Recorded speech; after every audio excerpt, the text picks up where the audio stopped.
Hello students, welcome to knowledge space channel. तो पिला माने आज ठारू आमे plus two second year history पाठपढ़ा स्टार्ट करवा।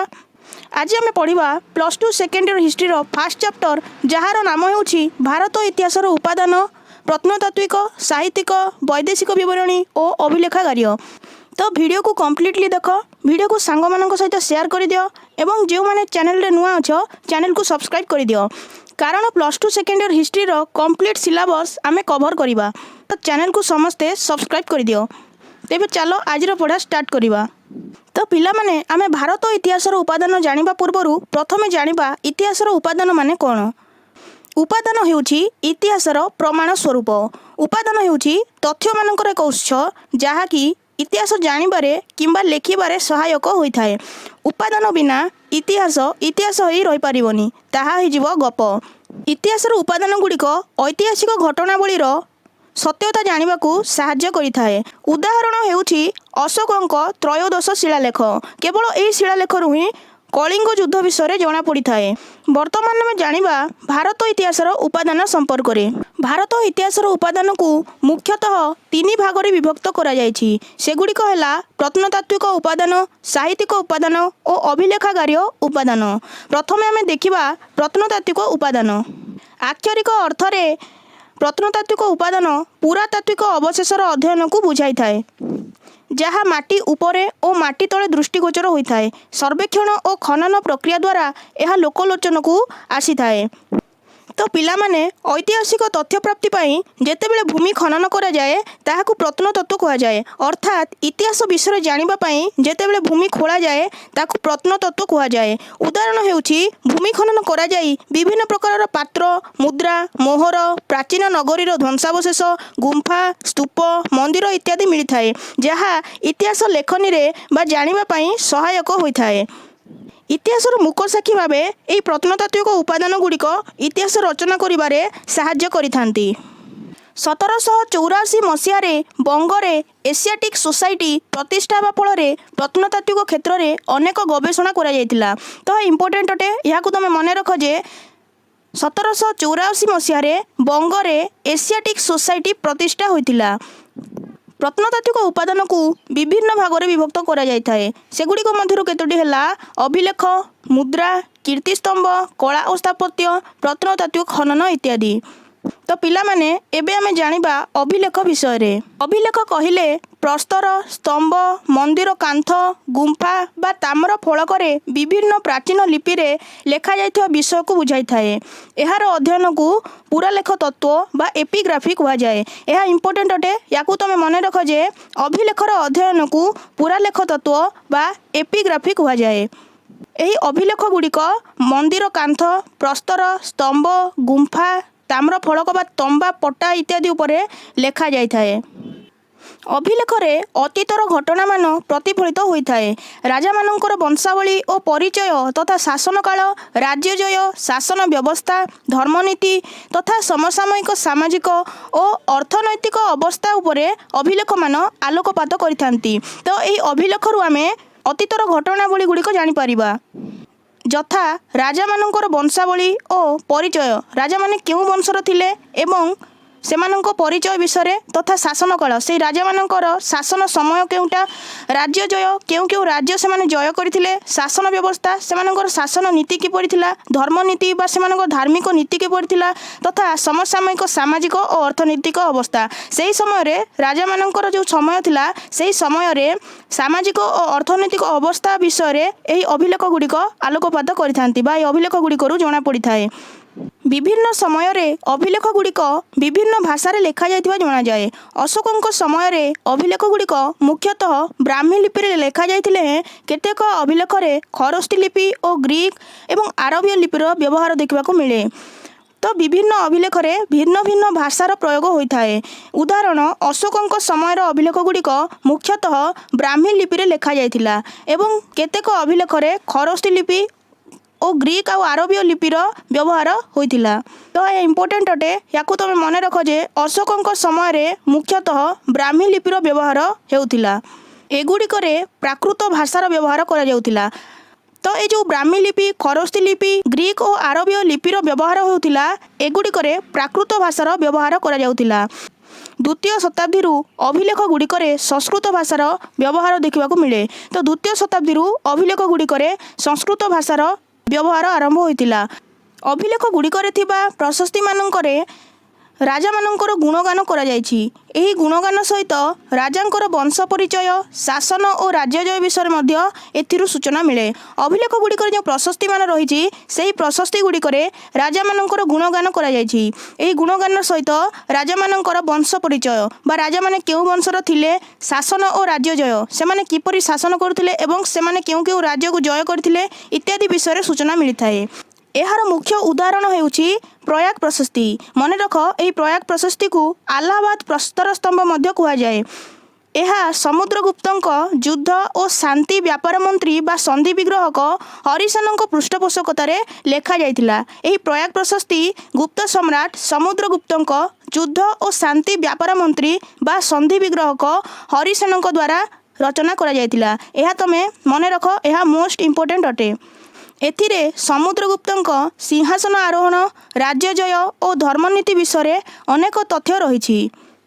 सेहीपरि नासिक अभिलेख, हाथीगुंफा अभिलेख और अय्हल अभिलेख मध्य एही श्रेणीर अंतर्भुक्त। तो ये जो नासिक अभिलेख रही से नासिक अभिलेखरू गौतमीपुत्र सातकर्णी विषय जना पड़ी था। हाथीगुंफा शिलालेखरू चेदी सम्राट खारवेल विषय जना पड़ी था।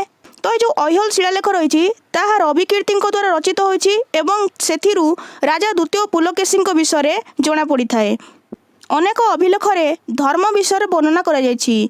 तो आउरी मध्य अभिलेख रही जो कि धर्म विषय वर्णना करा जायछि। अशोकंकर अनेक शिलालेख तांको प्रणीत धर्म उपरे आधारित एवं अन्य केतक अभिलेखरे शासन व्यवस्था विषय वर्णना करा जायछि।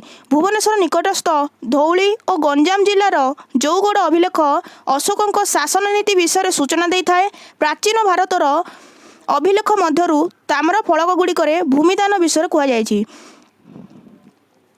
तो अभिलेख गुड़िक विभिन्न प्रकार होता है। केउ अभिलेखरे राजा मानकर गुणगान करा जायथाय, तो केउ अभिलेखरे शासन नीति एवं केउ अभिलेखरे धर्म विषय वर्णना करा जायथाय। तो अशोकंक जो अभिलेख गुड़िक रही सेथि मध्यरु भुवनेश्वर निकटस्थ धौली एवं गंजाम जिलार जौगड़ अभिलेखरे अशोकंक शासन नीति वर्णना करा जायछि। तो ताम्र फलक मध्य अभिलेखर अंतर्भुक्त। एही ताम्र फलकरे भूमिदान विषय वर्णना करा जायथाय। भूमिदान अभिलेखरे भूमिर परिमाण, राजांकर नाम और समय रही थाए। एथिरे अर्थनैतिक अवस्था प्रतिफलित होता है। तो भूमिदान अभिलेख जो रही से अभिलेखरे भूमिर परिमाण बा जो भूमि दान करा जायछि, केउ परिमाणर भूमि दान करा जायछि, राजांक नाम बा केउ राजा से भूमि को दान करिसंती एवं समय से राजांक समय काल ताहा वर्णना करा जायथाए। एथिरे अर्थनैतिक अवस्थार प्रतिफलित होता है। ओडिशा रे एही प्रकार अभिलेख बहुल भाव में देखा मिले। ये जो दानपत्र गुड़िक रही ओडिशा रे ताहा बहुत मात्रा देखा मिले। शैलोद्भव, भौमकर, सोमवंशी, गंग और सूर्यवंशर राजा मानक इतिहास मुख्यतः भूमिदान अभिलेखरू मिलता है। तो शैलोद्भव, भौमकर, गंग इत्यादि राजवंशर इतिहास यही भूमिदान शिलालेखरू ही जना पड़ी थाए। केतेक अभिलेखरे राजांकर आदेश वर्णना करा जायछि। राजांक आदेश बा ऑर्डर वर्णना करा जायछि। हर्षवर्धनक समय रे वंशखेरा और मधुबनी अभिलेख एही श्रेणीर अंतर्भुक्त। तो जो आदेश अभिलेख गुड़िक रही तार उदाहरण हेउछि हर्षवर्धनक समयर वंशखेरा और मधुबनी अभिलेख। अन्य केतक अभिलेख को उत्सर्गीकृत अभिलेख भाव में नामित करा जायथाए। एथिरे किछि निर्दिष्ट निर्माण यथा मंदिर तैयारी और सेवा पूजा संबंधी व्यवस्था विषय सूचना मिले। तो जो उत्सर्गीकृत अभिलेख रही सेथिरु मंदिर तैयारी, सेवा पूजा इत्यादि संबंध में जना पड़ी थाए। तो पिला माने एबे आमे पढ़िबा मुद्रा विषय रे। प्राचीन भारतर इतिहास जानापी मुद्रार अध्ययन जरूरी। यह सामाजिक, राजनैतिक और अर्थनैतिक अवस्था उपरे आलोकपात करिथाए। तो प्राचीन भारतर इतिहास जानापी मुद्रार अध्ययन जरूरी अटे।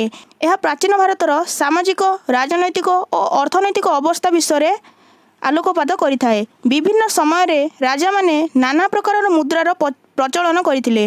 तो भिन्न भिन्न समय रे राजा माने भिन्न भिन्न प्रकार मुद्रार प्रचलन करथिले। छापायुक्त मुद्रा हेउछि भारतर प्राचीनतम मुद्रा। यह मोस्ट इम्पोर्टेंट अटे। याकू तमे मन रख जे छापायुक्त मुद्रा बा पंच मार्क कॉइन हेउछि भारतर प्राचीनतम मुद्रा।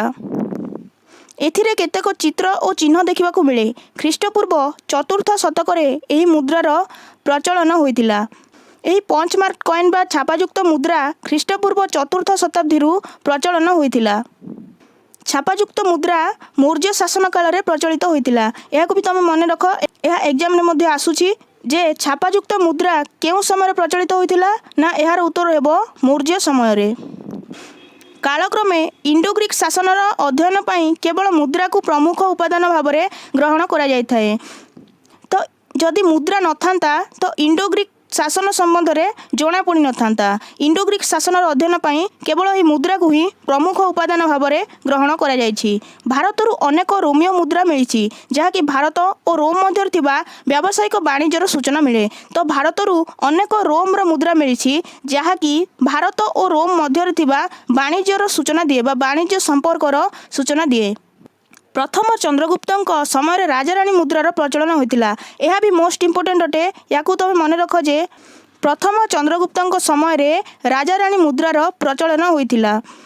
ଏଥିରେ ରାଜା ପ୍ରଥମ ଚନ୍ଦ୍ରଗୁପ୍ତ ଓ ତାଙ୍କ ରାଣୀ କୁମାର ଦେବୀଙ୍କ ଛବି ରହିଛି। ତ ଏ ଯେଉଁ ରାଜାରାଣୀ ମୁଦ୍ରାରେ ରାଜା ପ୍ରଥମ ଚନ୍ଦ୍ରଗୁପ୍ତ ଏବଂ ତାଙ୍କ ରାଣୀ କୁମାର ଦେବୀଙ୍କ ଛବି ରହିଛି।